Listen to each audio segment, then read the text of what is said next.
یہ جو ہمارے یہاں مطلب یہ خاص طور پہ ویسٹ نے جو اس پہ کام کیا ہے، 7 habits of highly effective people اور 8th habit of highly effective people, اور وہ یہ 7 8 سے شروع ہو کر کے 100 200 تک فگر جاتا ہے.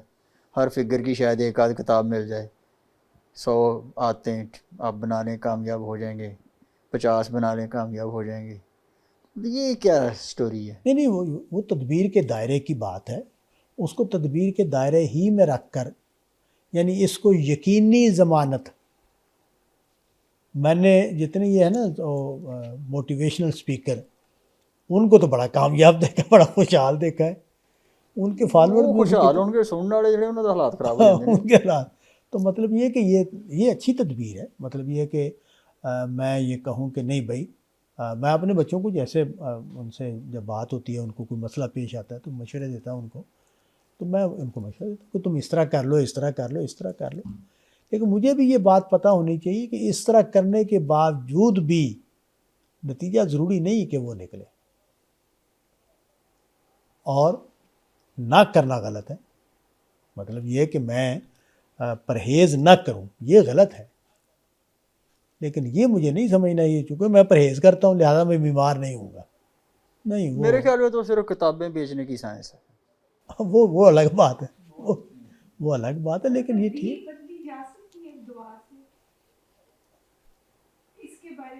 نہیں. اللہ کے لیے کوئی تقدیر نہیں ہے، تقدیر ہمارے لیے ہے. اللہ کسی چیز کا پابند نہیں ہے. تو آپ دعا کریں، اللہ تعالیٰ کرم کرے گا. وہ دیکھیں نبی صلی اللہ علیہ وسلم کا بڑا خوبصورت جملہ ہے. جو حضور کی دعائیں ہیں نا وہ بڑی اہم چیز ہے. تو جو اہل حدیث حضرات دعائیں قنوت پڑھتے ہیں اس میں یہ جملہ ہے کہ تو فیصلے کرتا ہے، تیرے اوپر فیصلے نہیں ہوتے. تو وہ اللہ فیصلے کرتے ہیں. تو ہم اللہ سے جب دعا کرتے ہیں تو یہی کہتے ہیں نا کہ اللہ تعالیٰ ہمارے حق میں یہ فیصلہ کر دے. تو وہ جب چاہے فیصلہ کر سکتا ہے، اس پہ کوئی پابندی نہیں ہے.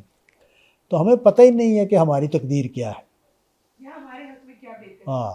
تو اللہ تعالیٰ سے دعا کریں گے، وہ جس بلا کو چاہے گا ٹال دے گا، اس کے اوپر کوئی پابندی نہیں. تو سر قرآن میں یہ بھی تو آتا ہے نا کہ آپ کو جو تکلیف ملتی ہے وہ تمہارے اعمال کا نتیجہ ہوتی ہے. یہ بات بھی تو ہے نا. تو پھر اس کا مطلب ہے تقدیر نہیں ہے، وہ میرا عمل ہی تھا جس کی وجہ سے مجھے وہ فیس کرنی پڑی ہے. نہیں، وہ اللہ تعالیٰ یہ ہمیں بتا رہے ہیں کہ اللہ تعالیٰ کی طرف سے خیر کے فیصلے ہوتے ہیں.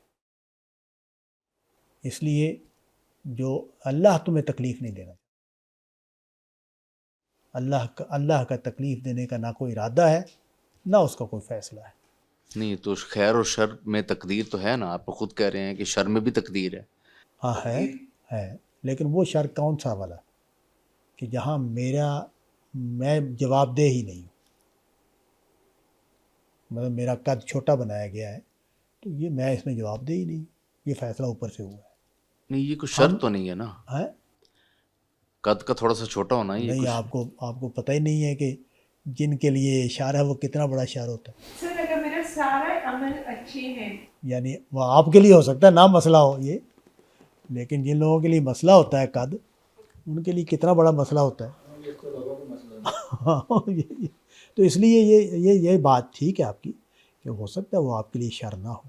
کوئی بھی مطلب آپ کا قد کاٹ ہے، رنگ روپ ہے، لیکن کچھ لوگوں کے لیے وہ شر بن جاتا ہے. سر اگر میرے سب عمل ٹھیک ہیں تو اس کا مطلب ہے کہ اللہ کی طرف سے مجھے نہیں کوئی شر ملے گا، یہ مطلب ہوا؟ نہیں، یہ مطلب نہیں ہے. وہ اصولی بات ہے کہ اللہ تعالیٰ کا اپنے بندوں کو تکلیف دینے کا کوئی ارادہ نہیں. بیدہ الخیر، اس کے ہاتھ میں خیر ہے.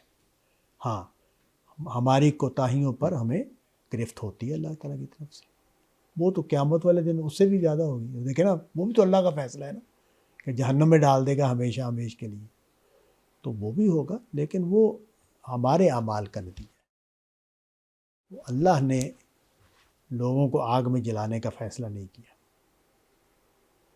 تو وہ اس بات کی نفی ہے. یہ جو ہے نا، یہ جو انہوں نے سوال کیا ہے کہ بھئی اگر میں نیک ہوں تو پھر نہیں. یہ دنیا امتحان ہے، یہاں امتحان ہونا ہے. وہ نہیں، وہ اس کو نہیں ختم ہو، وہ کوئی چیز ختم نہیں کرتی. اور اگر یہ کام ہو جائے جو آپ کہہ رہی ہیں تو دنیا میں کوئی برا رہے ہی نہ. اگر نیکی کرنے سے حالات ٹھیک ہو جائیں سب کے تو وہ جو ہماری، اور ہم نیک ہونے سے جو ہماری تدبیر کی غلطیاں ہیں وہ تھوڑی رکتی ہیں. سر پھر ہم اس کو ٹیسٹ سمجھیں یا اپنی برائی کا نتیجہ سمجھیں؟ نہیں، جو تکلیفیں آتی ہیں وہ بیان کر دی ہے نا. حضرت ایوب کا جو واقعہ، ان کے ہاتھ کوئی گناہ نہیں تھا، انتہائی تکلیف سے گزرے.